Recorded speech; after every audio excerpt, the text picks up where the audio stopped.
जय श्री राम दोस्तों। आज का दिन शुभ और मंगलमय हो और इसी मंगल कामना के साथ शुरू करते हैं आज मंगलवार व्रत कथा।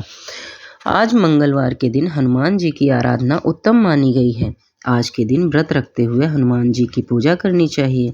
मंगलवार व्रत की कथा अवश्य पढ़नी चाहिए। हनुमान जी प्रसन्न होकर अपने भक्तों की सभी मनोकामनाएं पूर्ति करते हैं।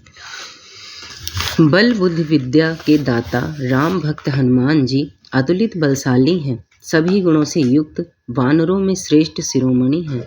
आज मंगलवार के दिन हनुमान जी की आराधना उत्तम मानी गई है। आज के दिन व्रत रखते हुए हनुमान जी की पूजा करनी चाहिए और मंगलवार व्रत की कथा अवश्य पढ़नी चाहिए। हनुमान जी प्रसन्न होकर अपने भक्तों की सभी मनोकामनाओं की पूर्ति करते हैं। आइए जानते हैं मंगलवार व्रत की कथा के बारे में। पौराणिक कथा के अनुसार ऋषिनगर में केशव दत्त नाम का एक ब्राह्मण अपनी पत्नी अंजलि के साथ जीवन यापन करता था। वह धनी व्यक्ति था। उसे संपत्ति की कोई कमी नहीं थी। सभी लोग उस ब्राह्मण का सम्मान करते थे।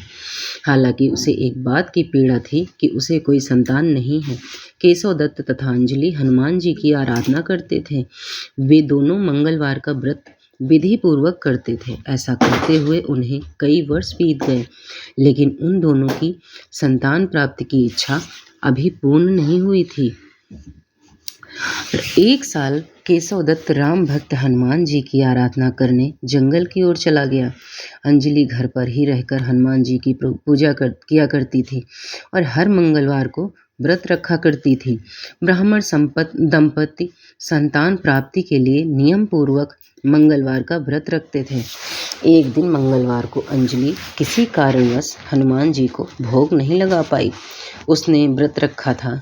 सूर्यास्त के बाद बिना भोजन किए सो गई। फिर उसने निश्चय किया कि अगले मंगलवार व्रत के समय तक हनुमान जी को भोग लगाए बिना भोजन ग्रहण नहीं करूंगी। वह अगले मंगलवार का इंतजार करने लगी। देखते ही देखते 6 दिन बीत गए। वह भूख प्यास से व्याकुल थी। उसने मंगलवार को हनुमान जी का व्रत रखा। उस दिन वह बेहोश हो गई। उसी दौरान हनुमान जी ने अचेतावस्था में दर्शन दिए। उन्होंने कहा कि पुत्री, मैं तुम्हारी भक्ति से बहुत प्रसन्न हूँ। तुम्हारी मनोकामना जरूर पूर्ण होगी। तुम्हें एक सुंदर और सुयोग्य पुत्र प्राप्त होगा। वर देकर हनुमान जी अंतर्धान हो गए। अंजलि की आंखें जब खुली तो उसे हनुमान जी की बात याद आई। उसने हनुमान जी को भोग लगाया और फिर भोजन किया। बजरंगबली जी की कृपा से ब्राह्मण दंपति को पुत्र रत्न की उत्पत्ति हुई। वह बच्चा मंगलवार को जन्मा था, इसलिए उसका नाम मंगल प्रसाद रखा गया। केशव दत्त भी घर आ गया। उसने बालक के बारे में पूछा तो पत्नी ने सभी बात उसे बताई, लेकिन उसे पत्नी पर विश्वास न था। उसे लगा कि उसकी पत्नी ने उसके साथ धोखा किया। वह झूठ बोल रही है। केशव दत्त ने उस बालक की हत्या की योजना बनाई। योजना के अनुसार एक दिन केशव दत्त बच्चे को नहलाने के लिए कुएं पर ले गया। फिर उसे मौका देखकर कुएं में फेंक दिया। घर आकर कहने लगा कि मंगल प्रसाद तो उसके पास ही नहीं है। वह अभी इतना ही कहा था, तब तक मंगल प्रसाद दौड़ता हुआ वहां पर आ गया। यह देखकर केशव दत्त हैरान रह गया। फिर उस रात हनुमान जी ने केशव दत्त को स्वप्न में दर्शन दिए। उन्होंने ब्राह्मण से कहा कि यह पुत्र तुम्हारा है। तुम दोनों मंगलवार व्रत से प्रसन्न होकर मैंने यह आशीर्वाद दिया था। पत्नी पर शक न करें। अचानक केशव दत्त की आंखें खुली। वह पत्नी के पास गया और उसे जगाकर अपनी गलती की क्षमा मांगी।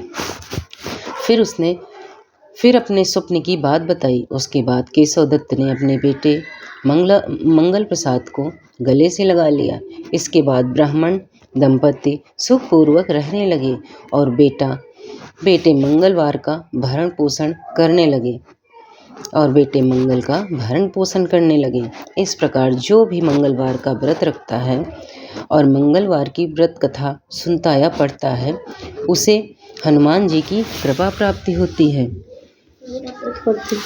दोस्तों, यदि आपको हम मंगलवार व्रत की कहानी पसंद आई है तो चैनल को लाइक, शेयर और सब्सक्राइब कर लो। धन्यवाद दोस्तों।